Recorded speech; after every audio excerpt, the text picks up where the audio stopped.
If you embrace all things in this life as coming from the hands of God, and even embrace death to fulfill His holy will, assuredly you will die a saint.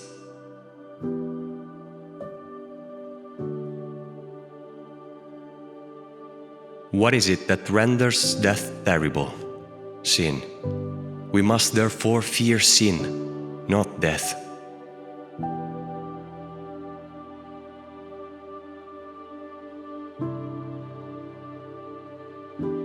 Let us read the lives of the saints. Let us consider the penances which they performed and blush to be so effeminate and so fearful of mortifying our flesh.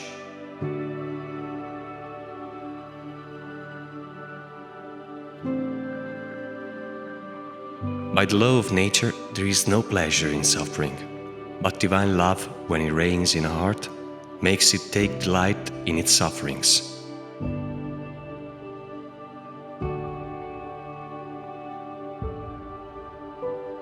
We must unite ourselves to God's will, not only in things that come to us directly from His hands, such as sickness, desolation, poverty, death of relatives, but likewise in those we suffer from man.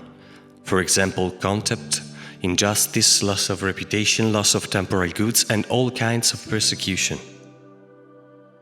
On these occasions, we must remember that whilst God does not will the sin, He does will our humiliation, our poverty, or our mortification, as the case may be. It is certain and of faith that whatever happens, happens by the will of God.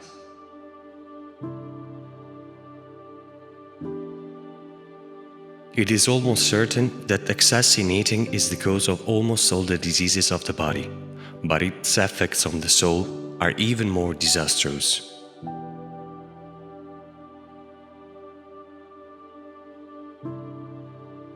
The sufferings endured for God are the greatest proof of our love for Him.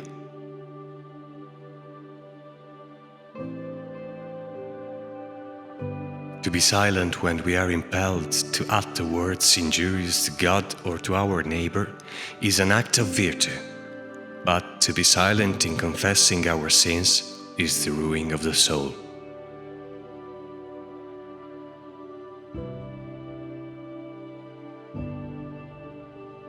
When we see a beautiful object, a beautiful garden or a beautiful flower, let us think that there we behold a ray of the infinite beauty of God, who has given existence to that object.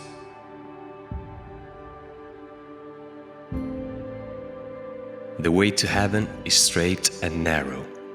They who wish to arrive at that place of bliss by walking in the path of pleasure shall be disappointed.